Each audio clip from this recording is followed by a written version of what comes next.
Hermanos, muy buenas noches a todos ustedes. Gracias a Dios que nos permite nuevamente estar. Les agradezco su audiencia. Y bueno, pues esta noche, hermanos, les vamos a confesar que tenemos algunos problemas técnicos. Nos está fallando el internet, así es que les vamos a rogar que nos tengan un poquito de paciencia. Vamos a tratar de hacer lo mejor para el Señor y también para ustedes. Voy a presentar en esta noche a los hermanos que me acompañan de este lado. Hermano Mario, si es usted tan amable. Buenas noches, hermanos. Mi nombre es Mario Platas Mendoza. Me da mucho gusto y mucha alegría el poder estar aquí hoy nuevamente con ustedes. Muy bien. Hermano Alejandro. Muy buenas noches. Para mí es un placer, al igual que todos mis hermanos, estar con ellos como con ustedes y que les pedimos que tengan mucha paciencia y gracias por estar con nosotros. Dios los bendiga. Muy bien. Hermano Josué, si usted tan amable. Y muy buenas noches, hermanos. Nuevamente que Dios les bendiga y gracias por acompañarnos para edificarnos juntamente. Muy bien. Hermano Luis. Buenas noches, hermanos. Es un placer nuevamente estar con ustedes. Mi nombre es Luis Conde y pues vamos a comenzar esta noche con el tema que traemos. Sean todos bienvenidos a Palabras de Vida Eterna al Pueblo. Muy bien. Su servidor, Evaristo Ordaz, hermanos, pues les agradece nuevamente que nos escuchen. Le voy a pedir a mi hermano Mario que nos lleve a Dios en la oración para de esta manera iniciar. Hermano, por favor. Oremos. Padre nuestro que estás en el cielo, santificado sea tu nombre. Gracias damos porque nos permites despertar un día más, porque nos das la oportunidad de seguir trabajando en tu obra, porque nos sigues llenando de todas las bendiciones que nos das hasta el día de hoy, principalmente porque con ello seguimos viendo y reconociendo que tú eres un Dios de amor y un Dios todopoderoso. Te pedimos seas con cada uno de nosotros en esta noche, que tú nos des aquellas palabras fáciles y entendibles para que nuestros hermanos puedan comprender este mensaje que traen tus siervos, Padre, que tú les des tu sabiduría, que tú les ilumines y les ayudes a compartir solamente aquello que tú quieres que nosotros digamos, que no digamos menos, pero que tampoco digamos más de tu santa palabra. Te pedimos también seas con cada uno de los que nos escuchan, que tú les abras ese entendimiento y les des un buen corazón para que puedan recibir esta semilla que va a ser implantada en estos momentos. Te pedimos que nos ayudes en todo momento y asimismo seas con cada uno de esos hermanos que tienen a bien participar y esos hermanos que están padeciendo alguna enfermedad o alguna situación difícil en estos momentos. Tú les ayudes, les llenes de fortaleza y de ánimo para seguir día a día trabajando para ti, Padre. Te pedimos todas estas cosas, pero siempre te damos gracias en el nombre de nuestro Señor Jesucristo. Amén. Amén. Hermano Mario, si por favor nos da usted los medios y las direcciones de las iglesias para que nuestros hermanos que nos están escuchando y viendo nos puedan ubicar. Claro que sí. Desgraciadamente hoy solamente tenemos un teléfono en el estudio, es el número 353-1782. El otro por problemas técnicos no está disponible esta noche, pero les animamos a que nos llamen al otro número. El WhatsApp al que nos pueden contactar es el número 2223-384523. En Facebook nos encuentran como Palabras de Vida Eterna Radio, es la página de likes, y Palabras de Vida Eterna Puebla, que es la página de amigos. Nuestro canal en YouTube es Palabras de Vida Eterna en Puebla, donde ya están publicados hasta el día de hoy los 54 programas que llevamos hasta el momento. Y el Twitter, que es @palabras3333, donde iniciamos transmisiones de Periscope y se publica automáticamente el link. En estos momentos estamos fuera de Periscope por otros problemas técnicos, pero en unos momentos regresamos ahí. Y asimismo las direcciones de las congregaciones de la Iglesia de Cristo aquí en Puebla es calle Tepetitlán, número 526, en la colonia Vicente Guerrero. El número de contacto es 129-4401 con nuestro hermano Osiel Mesa Martínez. Y la otra es calle Manzano, 5215, la colonia Bosques de Manzanilla. El número es 367-8522 con nuestro hermano Evaristo Ordaz. Eso es todo hasta el momento, hermano. Muy bien, pues les agradecemos, hermanos, su audiencia. Les rogamos que nos tengan un poquito de paciencia. Les decíamos, estamos teniendo algunos problemas técnicos. Esperemos que en unos minutos más ya podamos estar conectándonos a Periscope. Pero bueno, pues si no nos podemos conectar, les rogamos su paciencia. La cuestión fue, o ha sido las lluvias que nos están afectando. Nos han afectado las conexiones a internet y eso es lo que nos está generando algún problema. De hecho, ahorita pues aquí mi conexión me indica que es demasiado mala. Muy bien, hermanos, pues vamos a iniciar con el tema del día de hoy, que tiene que ver con el desarrollo y el establecimiento de la iglesia. Le voy a pedir a mi hermano Josué que nos platique un poquito de este tema, establecimiento y desarrollo de la iglesia. Bueno, lo primero que vimos o vemos respecto del desarrollo y establecimiento de la iglesia es más que nada podemos decir, el ambiente alrededor del inicio de la congregación de la iglesia, que se refiere en el Antiguo Testamento principalmente con la profecía dada por Daniel en el capítulo 2. Esta profecía respecto del sueño de Nabucodonosor, de aquella estatua que tenía diferentes tipos de materiales, viene a ser representada precisamente en ese reino que iba a ser establecido y que jamás tendría fin. Bueno, en el tiempo de nuestro Señor Jesucristo, antes de su advenimiento, la mayoría de las naciones, excepto la judía, que era la que adoraba a un solo Dios, tenía diferentes deidades y asimismo también pues se les denominaba paganos por estas prácticas. La mayoría de ellas eran de tipo inmoral. La palabra de Dios tenía pues cierta trascendencia en el ámbito que se estaba generando, pero también había todavía inseguridad en el aspecto social debido a que apenas se había establecido una monarquía por parte de los judíos.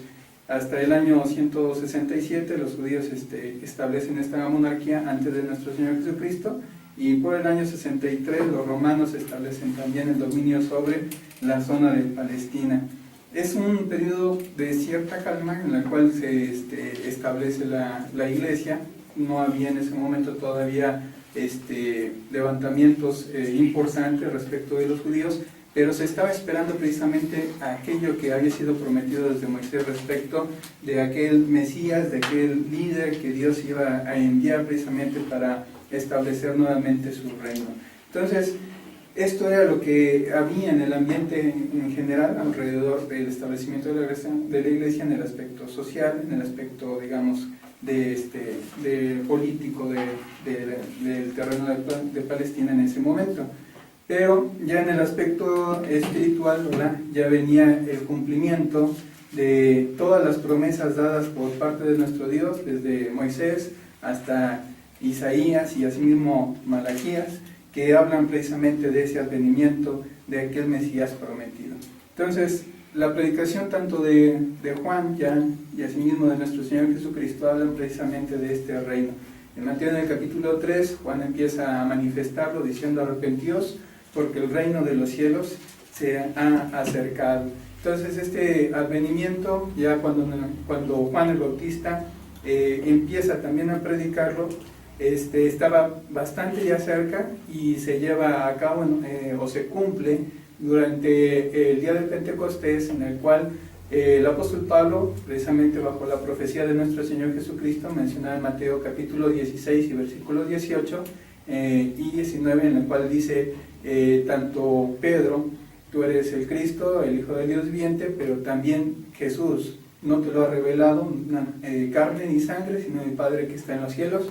Dice: y a ti te daré la llave del reino de los cielos, y todo lo que atares en la tierra será atado en los cielos, y todo lo que desatares en la tierra será desatado en los cielos. Entonces, el día del Pentecostés es precisamente el día en el cual reciben precisamente los apóstoles la promesa del Espíritu Santo para dar inicio a aquello que también había sido profetizado. Porque nuestro Señor Jesucristo, antes de retirarse, de elevarse al cielo, en Hechos capítulo 1 del 6 al 8, menciona precisamente este advenimiento del Espíritu Santo que también había sido profetizado. El reino de los cielos vendría con poder y es manifestado en este día cuando reciben los apóstoles en el capítulo 2 ese espíritu que llega como un viento recio y se imparte sobre cada uno de ellos esas lenguas repartidas como de fuego, hablando en diferentes idiomas. Isaías también lo había manifestado en el capítulo 2 del versículo 1 al 3, que de Jerusalén iba a salir la palabra y que asimismo todas las naciones vendrían a conocer esa verdad para ser instruidos por ella. Y vemos precisamente cómo se cumple esta profecía en Hechos capítulo 2, cuando de todas las naciones que mencionan ahí, me parece 14 a 16 naciones, que son las que se mencionan, escuchan las palabras de Dios precisamente para la salvación. En Hechos, en el capítulo 2, versículo 47 y 48, ya mencionan a la iglesia como algo establecido, a ese reino que se refería a nuestro Señor Jesucristo, al cual le había dado a Pedro esas llaves para poder abrir el reino de los cielos, en este caso a los judíos, diciendo, ¿verdad?, que los que habían creído se añadían a la iglesia, y asimismo que perseveraban en la doctrina de los apóstoles y que tenían favor con todo el pueblo. Entonces, este advenimiento se cumple en el día del Pentecostés, en un día domingo, como decíamos, a las 9 de la mañana inicia la predicación de la palabra de este reino, y posteriormente se bautizan como 3,000 personas para dar inicio a este reino establecido. Entonces es básicamente lo que nosotros vemos respecto del inicio de ese reino que es la iglesia. Muy bien, hermano Josué, te agradezco mucho este primer comentario. Le voy a pedir a mi hermano Alejandro que por favor me haga un comentario más, abunde un poquito en esto que estamos hablando sobre el establecimiento de la iglesia. Muy bien, mi hermano, es un placer decir esto, porque ya lo que había comentado nuestro hermano Josué, pues vemos que después de esto, ¿sí?, la iglesia prosiguió su curso, como con el apóstol Pedro, ¿sí? Estamos viendo que ahí, como tú comentabas, hermano, que se establece en Jerusalén en el año 33, ¿sí?, a través de la predicación del apóstol Pedro, ¿sí? Y tú, hermano, comentabas los versículos en el capítulo 2 en adelante. Podemos ver que aún sigue Pedro predicando el evangelio. Después de esa predicación que dio a las 14 o 16 naciones, ¿sí?, vuelve a predicar en el templo cuando se encuentra en el cojo, en el capítulo 3. Vemos ahí cómo también Pedro va trabajando, y en esa predicación que hace Pedro y la sanación de un cojo que vemos en el capítulo 3, vemos que también ahí se bautizan como 5,000 y hablando puros varones. Así es. ¿No? Y sigue creciendo la iglesia. Así es, la iglesia crece. Crece, va creciendo, y vemos como dice que el Señor añadía cada día a la iglesia los que tenían que ser salvos, ¿no? Vemos entonces que ahí se está desarrollando grandemente pues la obra del Espíritu Santo, dada que en el día, la hora, todo se fue cumpliendo conforme a las Escrituras en el desarrollo y el establecimiento de la iglesia, ¿no? Hermano Luis, ¿nos quieres comentar algo? Sí, mi hermano. Pues lo que estamos hablando ahorita, lo que ya comentaron mis hermanos, un tanto para ampliar el punto, estamos viendo que era una iglesia que estaba aprendiendo la doctrina, escuchando la enseñanza de los apóstoles. Es una iglesia que vivía en total comunión, celebrando, en este caso, los cultos que eran, la parte principal que los unía era precisamente el partimiento del pan, las oraciones. Y ellos practicaban la fraternidad, y pues hacían también que los más pobres, hermanos, participaran de los bienes de los demás. Esto era algo que ellos hacían, porque dice que tenían todas las cosas en común. Vendían sus bienes y repartían según las necesidades.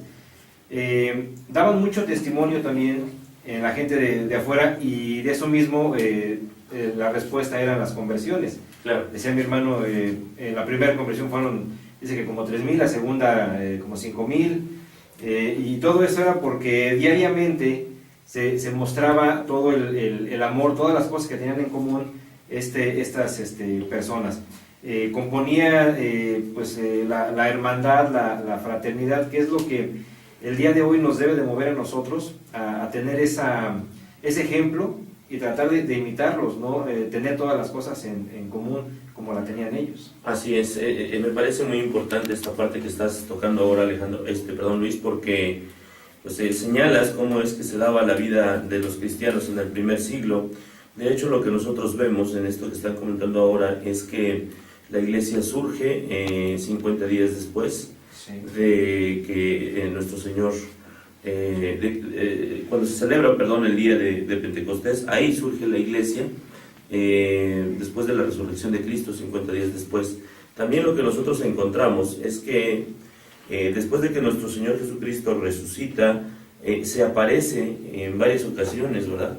Sí. A diferentes hermanos, e incluso ya ahí en el libro de Hechos, en el capítulo 1, lo que nosotros encontramos es la ascensión de nuestro Señor Jesucristo. ¿Algo más que nos quieras comentar, hermano José?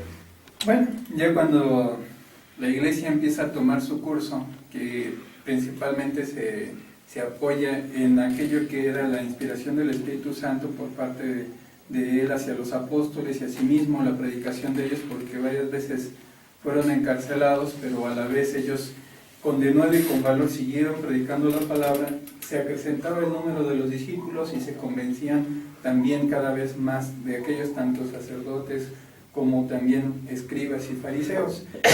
Esto precisamente porque iba acompañado de aquel poder que tiene también el Espíritu Santo y que daba a los apóstoles para que se manifestasen precisamente como directamente de Dios aquellas cosas que ellos iban anunciando. Entonces el crecimiento de la iglesia es exponencial en estos primeros días, en estos primeros años de la congregación, y pues habría que ver también el tema de la dispersión de los apóstoles. La muerte de Esteban es, digamos que el inicio de aquello que puede ser mencionado también como algo profético de parte de nuestro Señor Jesucristo, porque al hablar a Pedro le dice, ni las puertas del Hades prevalecerán contra ella. Yo te digo que tú eres Pedro, dice, sobre esta roca edificaré mi iglesia, y las puertas del Hades no prevalecerán contra ella. Si nosotros hablamos acerca del Hades, nos referimos a un lugar en el cual van precisamente aquellos que ya han muerto. Así es. Entonces, trataba de dar también una anticipación al respecto, aunque desde el inicio de su ministerio le dijo a los apóstoles, inclusive en las bienaventuranzas, en Mateo en el capítulo 5, del versículo 10 al 12, que todos aquellos que son perseguidos también son bienaventurados, sobre todo cuando son perseguidos por causa del nombre de Cristo. Entonces, Esteban es el primero que muere por causa de la predicación de la verdad, de la predicación de la palabra, de la predicación de nuestro Señor Jesucristo. La iglesia, a partir de ahí, tiene que crecer, y es un detonante el hecho de la muerte de Esteban, porque a raíz de eso, Saulo de Tarso empieza a perseguir a toda la congregación, no solamente en Jerusalén, sino en diversos lugares de Palestina. Así es. Pues nos vamos a ir a nuestro primer corte, hermanos, y en un momento más regresamos a Palabras de Vida. Bien, hermanos, nuevamente estamos de regreso en Palabras de Vida Eterna. Les agradecemos su audiencia y les ofrezco una disculpa. Por ahí han estado escuchando que alguien tose. Pues es un servidor que está un poquito enfermo de la garganta, por ello les ofrezco una disculpa, pero estamos haciendo nuestro mejor esfuerzo. Joven Mario, por favor, si es tan amable de darnos sus saludos, por favor, y el ¿sabías qué? Claro que sí, empezamos con nuestra hermana Lulú de la congregación de Bosques de Manzanilla. Dice que le da mucho gusto volvernos a escuchar. Ella sigue pidiendo oración por los enfermos de todas las congregaciones, muy en especial, dice, por nuestras hermanas Verónica Pedraza y nuestra hermana Adriana Cruz, nuestra hermana Tere, Carmen, dice por su familia y también por nuestro hermano Baristo, que como ya sabrán, sigue un poco delicado todavía de salud. Ella pide las oraciones muy en especial por todos los enfermos. Nuestra hermana Jocabel Martínez de la congregación de Vicente Guerrero, ella pide oración por Uriel, él es el novio de su hija, dice que salió de viaje y está pidiendo para que Dios lo traiga con bien, y les manda muchos saludos a cada uno de ustedes, hermanos. Gracias, hermano. Gracias, hermano. Gracias. Nuestra hermana Amsi Basti, también de la congregación de Vicente Guerrero, les manda muchos saludos a todos ustedes, hermanos. Gracias, hermana. Gracias, hermano. Gracias. Nuestra hermana Gabriela González manda muchos saludos a nuestra hermana Elizabeth Reina de San Luis Potosí y a nuestra hermana Damaris Mojica de La Piedad, Michoacán. Saludos, hermanas, saludos. Saludos. Un abrazo. Gracias por escucharnos. Por el momento son todos los saludos que llegaron en el corte, hermano. Muy bien. Ya llegaron más, pero Ya los darás guardamos pasando. para el otro corte. Muy bien, Juan Mari. Por favor, ¿sabías qué? Si es usted tan amable. Claro que sí. ¿Sabías que basado en el libro de los jueces, capítulo 12 y versículos del 5 y 6, que nos dice ahí que sabías tú que 42,000 personas perdieron su vida por no saber pronunciar una palabra? Vamos a leer. Dice el versículo 5, y los galaaditas tomaron los vados del Jordán a los de Efraín. Y aconteció que cuando decían los fugitivos de Efraín, quiero pasar, los de Galaad les preguntaban, ¿eres tú efrateo?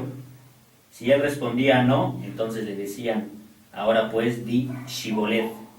Y él decía Sibolet, porque no podía pronunciarlo correctamente. Entonces le echaban mano y le degollaban junto a los vados del Jordán. Y murieron entonces de los de Efraín 42,000.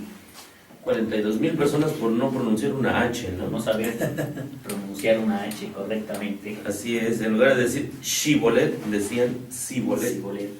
Y pues por ahí los descubrían y los mataban. 42,000. Esa es la clave. Interesante el dato, ¿no?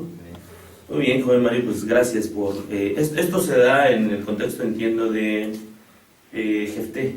Entiendo que tiene que ver con el periodo en el que Jefté es juez. Sí, hermano, así es. Así es, ¿verdad? Muy bien. Sí. Bueno, pues esto se da entonces en el contexto del periodo de los jueces. Vamos a continuar, hermanos, vamos a continuar con nuestro programa. Vamos a seguir hablando del desarrollo y el establecimiento de la iglesia. Nos estamos yendo un poquito rápido por esta cuestión de que este tema ya lo habíamos de alguna manera abordado. Por ello es que ustedes nos están escuchando un poco rápido, pero ahora les diremos que en el libro de los Hechos, por ahí del capítulo 2, el apóstol Pedro inicia un discurso, podríamos decir que un discurso de apertura de la iglesia, en donde pues finalmente les asevera a los judíos que ellos fueron los que entregaron, crucificaron y mataron a nuestro Señor Jesucristo. Los judíos se dan cuenta de esta situación y se hacen una pregunta que hasta ahora es clave, ¿no? Incluso para nosotros, varones hermanos, ¿qué haremos, no? La respuesta es: bautícese cada uno en el nombre, arrepiéntanse y bautícese cada uno en el nombre de nuestro Señor Jesús y recibirán el don del Espíritu Santo y con ello el perdón de pecados. Entonces, bueno, pues esta es una parte fundamental porque hasta la fecha nosotros lo enseñamos como parte del plan de salvación. Es así, hermano Josué. Es correcto, hermano. La palabra del Señor nos indica en específico respecto del proceso de salvación qué cosas son las que todo aquel que oye el Evangelio debe de llevar a la práctica. Entonces, una vez que se ha predicado la palabra, lo que continúa es precisamente Marcos 16, 15 y 16 nos dice: el que creyere y fuere bautizado será salvo. Hay que creer, pero el apóstol Pedro complementa en este caso, una vez que ha predicado la palabra, dice: arrepentíos y bautícese cada uno de vosotros en el nombre de Jesús para perdón de los pecados y recibiréis el don del Espíritu Santo. Entonces, Dios nos da precisamente todas aquellas cosas que necesitamos saber para poder alcanzar la salvación, y una de ellas es el arrepentimiento después de haber creído al Evangelio. Después de esto, pues continúa nuevamente, como mencionábamos hace rato, la congregación se bautiza. A partir de ese día 3,000 personas son añadidas a la iglesia, y todo lo que hacían, como dice nuestro hermano Luis, era principalmente motivado precisamente por esa fe que habían adquirido respecto de la salvación, de la vida eterna. Entonces, el amor de los hermanos se manifiesta desde ahí en adelante, la fe de ellos, su fortaleza y asimismo el creciente número de los que iban creyendo, porque el favor de ellos no solamente era para dentro de la congregación, sino también para fuera de ella. Así es. Hermano Alejandro, por favor, coméntanos un poquito de cómo es que estos hermanos fueron trasladados al reino. Platícanos un poquito muy de bien, hermano, eso es bien importante aclararlo. ¿Por qué? Porque realmente cuando se bautizan los 3,000, Sí. más bien Cristo él es el que los añadió a la iglesia. Así es. Y esto lo vemos en Colosenses, ¿no? En el capítulo 1, versículo 13, ¿Cómo? Porque fueron llamados al reino. Los apóstoles identificaron a la iglesia como el reino, describiendo los miembros de la iglesia como siendo trasladados al reino. Es lo que dice Colosenses 1:13. Así ¿sí? es. Entonces estamos viendo que ahí se cumple una gran profecía. ¿Por qué se cumple esa gran profecía? Hacemos mucho énfasis o base en el Evangelio según San Mateo, en el capítulo 16, vemos la confesión de Pedro. Eso es porque es una base, es un cimiento, porque ahí es la comunicación que tiene Dios con el hombre, ¿no? Como mi hermano Josué había comentado, que se cumple una profecía, y sobre esta roca edificaré mi iglesia. Así es. Y las puertas del Hades no van a prevalecer. Ese detalle, ¿por qué lo quiero recordar? Porque es muy importante. Nuestro hermano José, como comentaba, sí es el lugar donde van los muertos, pero cuando dice este texto que las puertas del Hades no prevalecerán, hermano, siéntete orgulloso, tranquilo, porque la iglesia de Cristo nunca va a ser destruida. Así es, ahí ¿Sí? llegan o se ha prestado de alguna manera en algunos grupos religiosos a confusión Sí. respecto del momento en el que el reino se establece, ¿no? Exactamente. Algunos señalan que el reino se estableció hasta apenas por ahí del 1900. Los 14, o Así tienen es. fechas muy desvariadas. No, hermano, no, y perdón que te haya interrumpido. No, adelante. No, sino que simplemente hay que ver bien las escrituras. Cuando Jesucristo le dice que en el versículo 18 de Mateo 16, pues estamos viendo que le contestó, ¿no? Que llega Jesucristo y que le contesta, dice, y yo también te digo que tú eres Pedro, y sobre esta roca edificaré mi iglesia, y las puertas del Hades no prevalecerán contra ella. Ahí también se cumple la profecía de Daniel capítulo 2, versículo 44, dice que este reino será entregado y jamás será destruido. Y se cumple ahorita nuevamente en Mateo, y se cumple nuevamente en el libro de Hechos, cuando ya se estableció a través de qué, del evangelio predicado por el apóstol Pedro, que se cumple, que él abre ya el reino para aquellos tiempos. Y más adelante, para no adelantarnos, vamos a ver cómo Pedro vuelve a abrir el reino, pero ahora a los gentiles. Así y lo que es. tú comentabas, hermano, lo que dice en Colosenses 1:13, ¿no? Que es como hemos sido trasladados al reino de nuestro Señor Jesucristo. Muy bien. Gracias, hermano Alejandro. Hermano Luis, si nos quiere seguir platicando un poquito del establecimiento de la iglesia.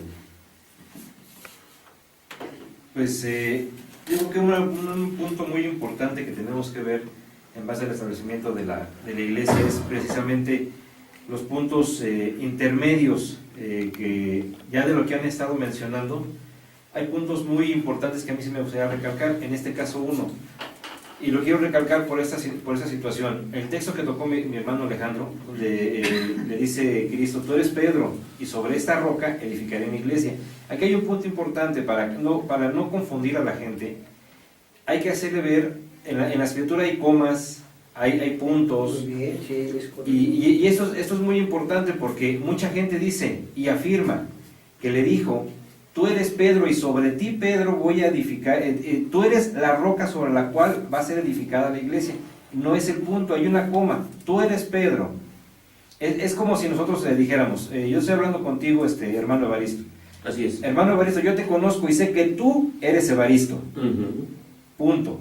Pero yo voy a edificar mi iglesia, es lo que está diciendo Cristo Jesús. Yo sé que tú eres Pedro, le estaba diciendo, yo te conozco y sé que tú eres Pedro, pero la roca soy yo, Cristo Jesús, y sobre esta roca voy a edificar mi iglesia. Ese es un punto que yo sí me quise aclarar, mi hermano, porque en su momento yo tuve esa cuestión, esa duda. Claro. Y es muy importante que todos tengamos presente que la roca de la cual está hablando es Cristo Jesús. Así es. De hecho, el mismo apóstol Pedro ahí en sus cartas se refiere a nuestro Señor Jesucristo como la roca. La roca que los edificadores desecharon, ¿no? Sí, Pero que ha venido a ser la principal piedra del ángulo, ¿no? Así es. Sobre la cual estamos nosotros cimentados. Y de hecho, pues el establecimiento de la iglesia, hermanos, se da a partir de las enseñanzas de nuestro Señor Jesucristo y a partir de las enseñanzas de los apóstoles. Nosotros encontramos en el libro de los Hechos al apóstol Pedro y al apóstol Juan predicando fuera del templo, ¿verdad? Y ahí es donde miembros del Sanedrín los toman presos y les exigen que no sigan predicando esa doctrina. Sin embargo, la respuesta del apóstol Juan y del apóstol Pedro es: ¿a quién tenemos que agradar, a Dios o a los hombres?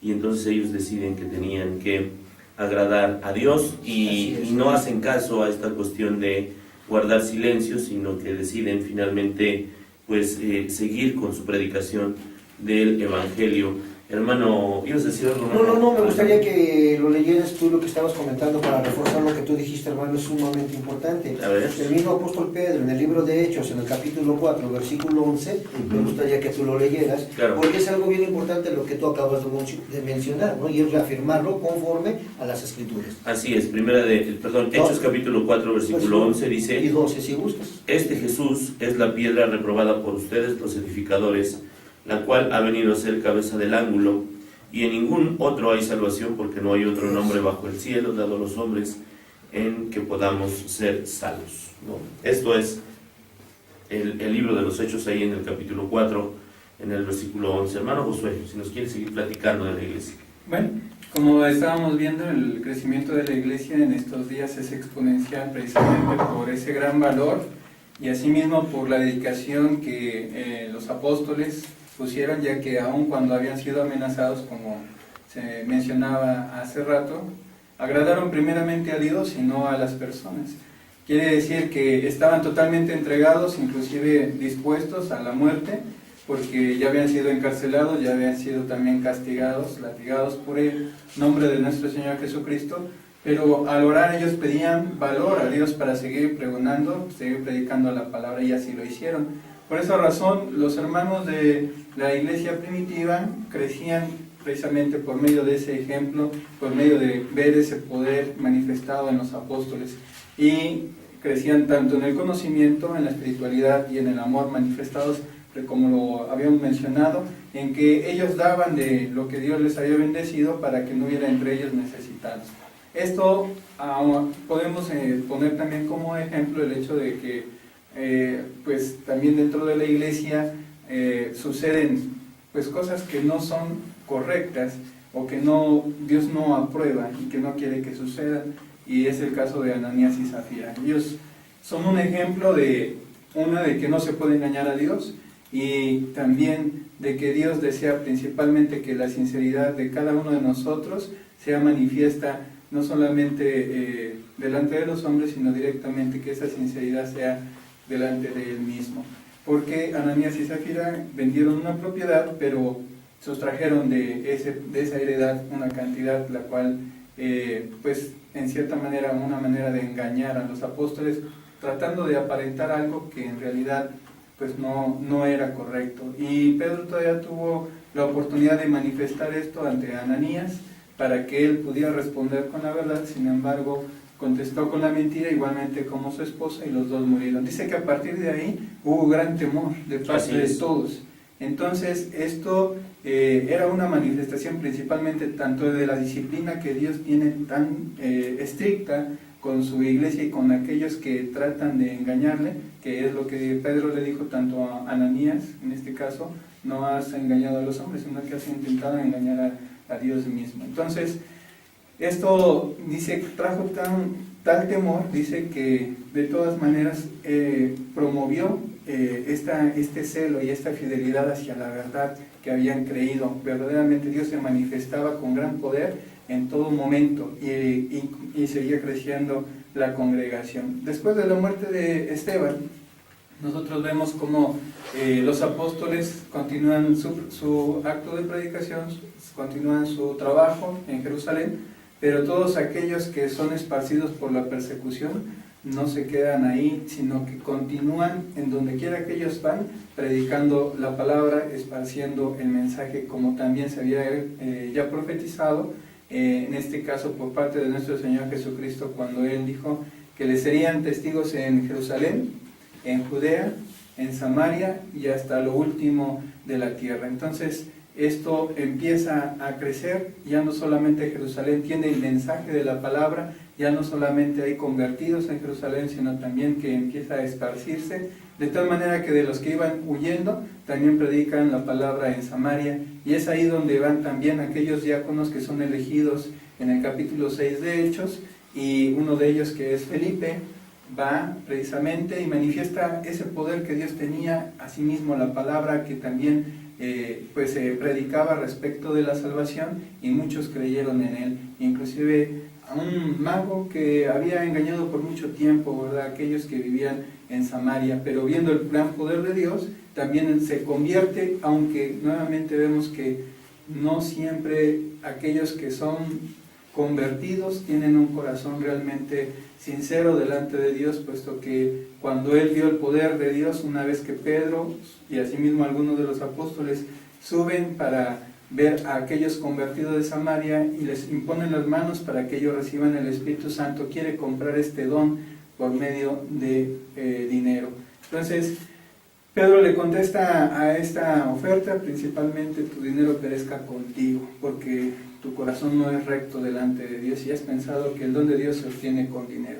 Entonces, todo esto que nosotros vamos viendo principalmente muestra las características de la congregación y la grande fuerza que el Espíritu Santo tenía en la dirección de la misma, y cómo se cumplen, como siempre lo hemos visto a través de toda la Biblia, las promesas y profecías que nuestro Señor ha dado desde la antigüedad hasta el momento en que Él sabe que es su cumplimiento, desde el inicio de la congregación hasta precisamente el desarrollo de ella. Muy bien, sí, hermano, efectivamente, yo añadiría esta parte que acabas de decir, el papel que el Espíritu Santo debe jugar. Jugó en ese momento, desempeñó ese papel el Espíritu Santo en esos días, pero es el papel que debe desempeñar ahora también. Sigue jugando. Lo debe seguir ejerciendo ese papel en nuestra vida. Nos vamos a ir a un corte, hermanos, y en un momento más regresamos a palabras de vida eterna desde el pueblo. Muy bien, hermanos, pues estamos de regreso en Palabras de Vida Eterna desde Puebla. Gracias nuevamente por escucharnos.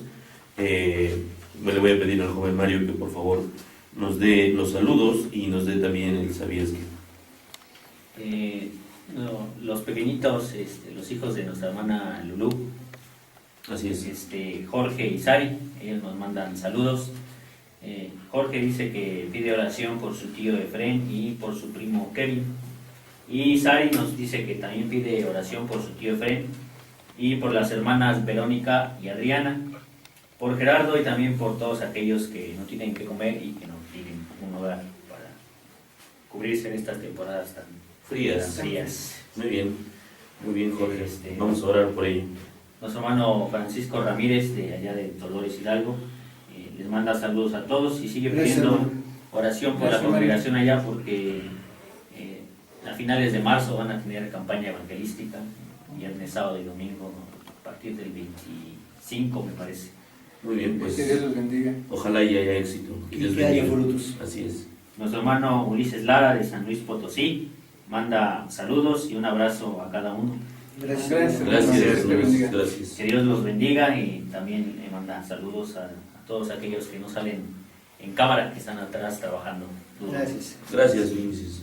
Nuestro hermano Jonathan Mesa pide una oración para que Dios ayude en su vida y principalmente en su salud a nuestra hermana Priscila Franco de León, Guanajuato.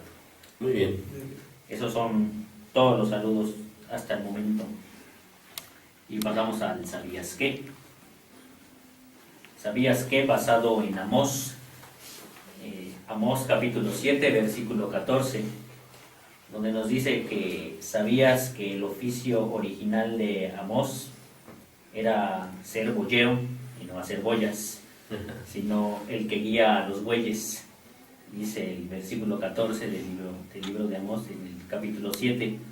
Entonces respondió Amós y dijo a Amasías: no soy profeta, ni soy hijo de profeta, sino que soy boyero y recojo higos silvestres.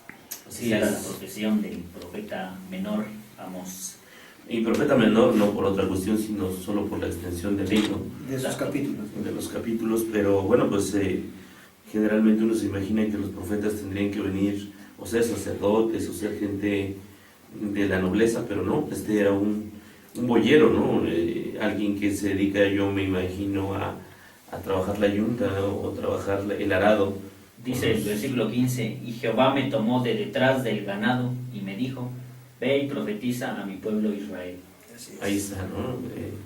Dice también la Escritura que el Señor ocupa pues lo más débil de este mundo, ¿no? Para sí, ¿no? Y lo sucio para poder. Eso quiere decir, hermano, que nadie debe subestimar el llamado que Dios hace. Exactamente. O sea, no importa qué seas, qué preparación tengas, qué es lo que tú estés ahorita viviendo, Si Dios te está llamando, es precisamente para que hagas la obra a la cual te habla.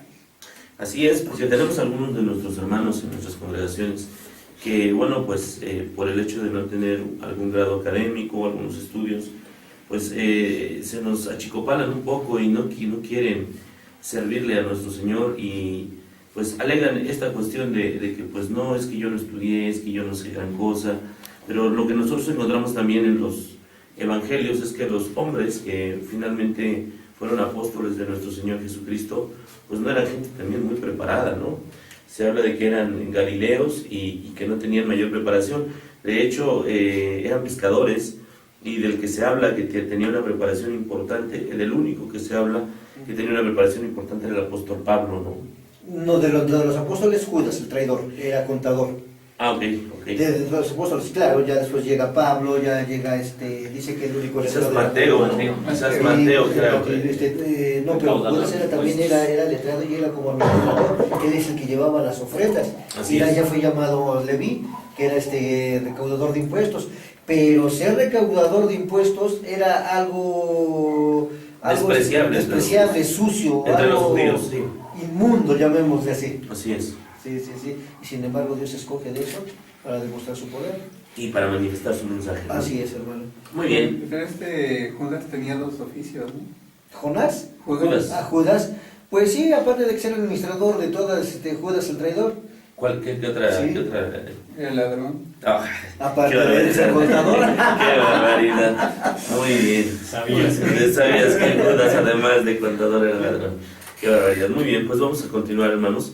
Nuestro hermano Alejandro ahora nos va a hablar un poquito del apóstol Pablo y esta situación que se presenta en relación con el que se conoce como el primer mártir de la iglesia, que estamos hablando de Esteban, ¿no? Que fue uno de los que fueron elegidos diáconos. Sí, exactamente, de los 7 diáconos. Así es, en el libro de los Hechos, en el capítulo 6. Así es. ¿No? Y Esteban dice que estaba lleno del Espíritu Santo. Así es. No, bueno, Esteban fue el primer mártir cristiano, ¿no? Fue una primicia de aquella multitud que en todos los siglos. Este es un detalle bien importante, hermanos. ¿Por qué quiero retocar nuevamente Esteban? Porque de ahí vamos a enlazar a la historia de Saulo, no de Pablo, de Saulo.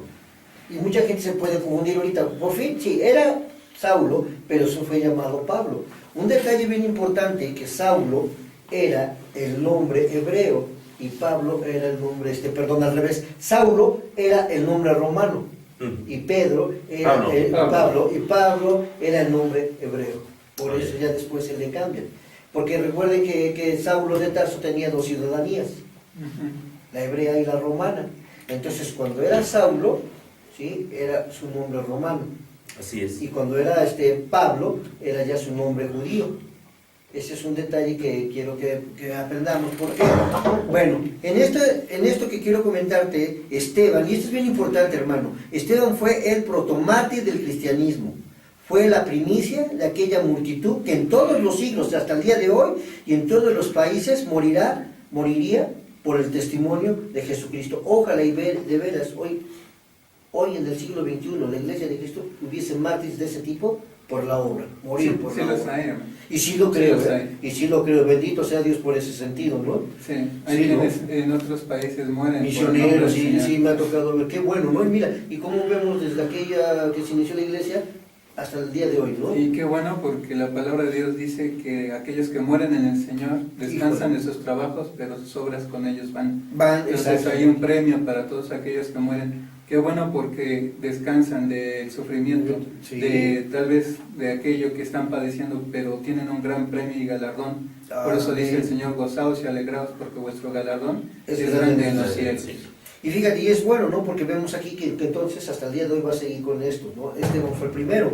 El martirio de Esteban fue la primera señal de una violenta persecución que desoló a la iglesia de Jerusalén. Sus miembros, salvo los apóstoles, fueron esparcidos por las tierras de Judea y de Samaria, que es lo que comentábamos. Por eso se expande el reino de nuestro Señor Jesucristo. Pero algo bien importante, un detalle de la muerte de Esteban que quiero hacer, me gustaría, hermano Evaristo, si me quieres ayudar a leer Hechos capítulo 7, versículo 59. Sí, como no, hermano, en un momento te lo leo. Hechos 7:59 dice así: y apedreaban a Esteban mientras él invocaba y decía: Señor Jesús, recibe mi espíritu. y puesto de rodillas, clamó a gran voz: Señor, no les tomes en cuenta este pecado. Y habiendo dicho esto, durmió. Muy bien. ¿Y el 58, cómo dice, hermano? Y echándole fuera de la ciudad, le apedrearon, y los testigos pusieron sus ropas a los pies de un joven que se llamaba Saulo. Ahí aparece la figura de Saulo. ¿Sale? ¿Cómo era Saulo? Pues Saulo realmente, sí, asolaba la iglesia. Saulo de Tarso asolaba la iglesia, entrando casa por casa, sacando a los creyentes. ¿Por qué lo sacaba? Porque él pensaba, creía que estaba agradando a Dios. ¿Sí? En un momento dado, Jacobo, hermano de Juan, también murió mártir, cayendo bajo la espada de Herodes. Pero a pesar de todo, Lucas nos platica en el libro que puede escribir estas líneas alentadoras. ¿Por qué alentadoras, hermano? Porque cuando tú y yo debemos de amar la obra, como tú los nombrabas, hermano José, bendito los que mueren trabajando en la obra y por la obra, ¿no? Entonces, ¿por qué quería yo tocar esto? Porque Saulo de Tarso va a ser un personaje sumamente importante para el desarrollo de toda la iglesia, de lo que venimos hablando. Pero queremos ver esto, cómo Saulo consintió la muerte de Esteban, Así es. ¿no? Y vemos que aquí, quiero platicarte parte de la vida de Saulo. ¿Por qué? Porque es importante, porque es el que trabaja la mayoría de los libros de los Hechos, tiene más renombre. No quiere decir que los demás apóstoles sean menos, pero sí se cumplió lo que dijo nuestro Señor Jesucristo cuando hace su llamamiento: se vas a padecer por mi nombre y vas a saber lo que es trabajar en mi nombre, ¿no? Bueno, parte de la historia. Saulo nació en la ciudad de Tarso de Cilicia. Sus padres eran judíos y se ignora desde qué época se hallaban habitando en la ciudad helénica. El nombre de Saulo significa deseado, de lo que algunos han inferido que su nacimiento fue objeto de anhelos que trataba en realizarse. El nombre Pablo, aquí quiero hacer la aclaración, el nombre de Pablo era probablemente el nombre latino que era conocido entre los paganos de la ciudad. Así es. ¿Sí? En Hechos, esto lo podemos ver en Hechos capítulo 13, versículo 13, y se le nombra ya como Pablo. Así Ahí es. ya se empieza a nombrar en el libro de los Hechos, en el capítulo 13, que ya es Pablo. Muy bien. Pues, con esta idea nos vamos a ir a nuestro último corte y en un momento más regresamos a Palabras de Vida Eterna. Hermanos, pues estamos de regreso en Palabras de Vida Eterna desde Puebla. Le voy a pedir al hermano Mario que por favor nos dé los saludos finales de esta noche y también el ¿sabías qué? Así es que, joven Mario, todo suyo el micrófono. Ya nada más nos llegó un último saludo de nuestra hermana Tere Mendoza. Ella dice que muchas felicidades por el programa, que Dios les bendiga y les manda muchos saludos a cada uno de Gracias, ustedes. hermana. ¿La hermana Tere Mendoza de dónde es? Mi mamá. Ok. Gracias. Bueno, saludos hermana, perdón. Es que me agarró fuera de la base, perdón. Ese fue el último saludo de esta noche. Muy bien. Pues vámonos al ¿sabías qué, joven Mario? Y solo les recordamos a nuestros hermanos que durante el transcurso de la semana, en la página de Palabras de Vida Eterna, hay programación, ya sean predicaciones que están programadas martes, jueves y sábados, con horarios de 10 de la mañana, 3 de la tarde y 8 de la noche. Son predicaciones grabadas en las congregaciones de Vicente Guerrero y de Manzanilla, son las que se están transmitiendo. Semanalmente se están cambiando para que nuestros hermanos no se aburran. Y la repetición del programa que se transmite este día también pasa lunes, miércoles y viernes, con los mismos horarios, 10, 3 y 8 de la noche, para que nuestros hermanos, si tienen tiempo, pues entren a escuchar ya sea el programa o una predicación, o también tenemos durante esos espacios donde no hay predicación o no hay programa, se están transmitiendo coros, cantos, himnos. Entonces siempre está activa la página, siempre está trabajando. Entonces, para que nuestros hermanos no solamente entren el día de hoy a escucharnos, sino a lo largo de la semana también puedan estar en contacto con todo lo que se hace a lo largo de la semana. Nos llegó un último mensaje de nuestra hermana Lulú Monroy de Vicente Guerrero. Manda saludos a todos ustedes, hermanos, aquí en el panel. Gracias, hermana. Gracias. Saludos hermana. Dice que por favor incluyan a Dylan en sus oraciones porque el día de ayer fue su cumpleaños. Oh, feliz cumpleaños, hermano. Nos hubiera mandado pastel, hermana. Un abrazo, Dylan. Otra le reclamamos al hermano Luis, aquí está. Pues sí, que nos traigan el Aquí pastel. lo tengo de frente.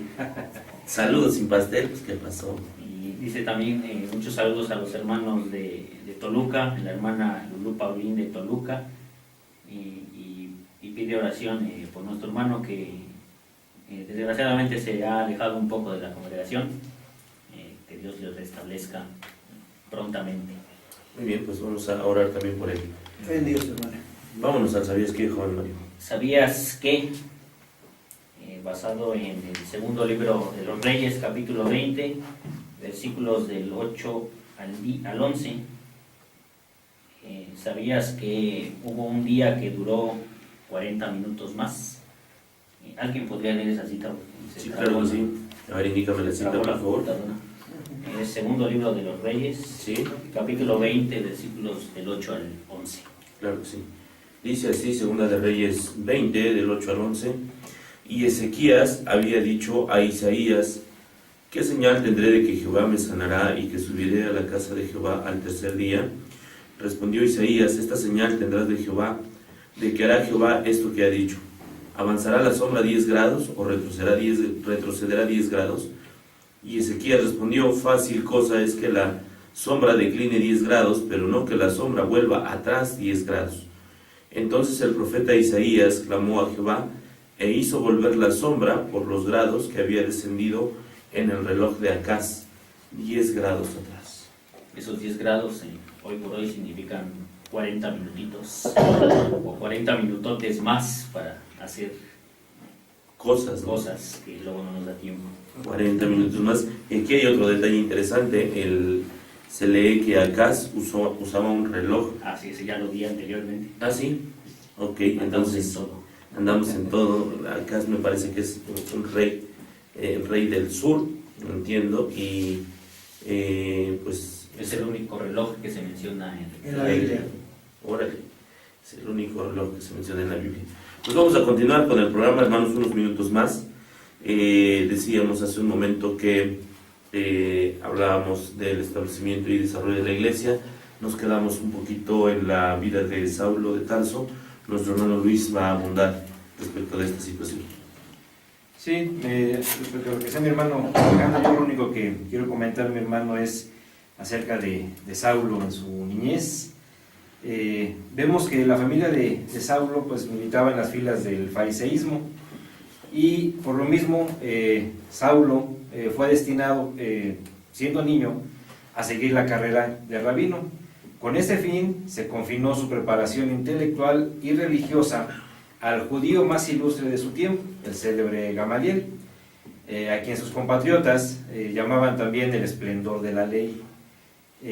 Gamaliel tenía en Jerusalén una escuela que contaba con 1000 discípulos, 500 que estudiaban la ley del Antiguo Testamento y 500 literatura y filosofía. Algo que podemos ver de Gamaliel es lo que dice ahí en Hechos 5, del 34 al 40.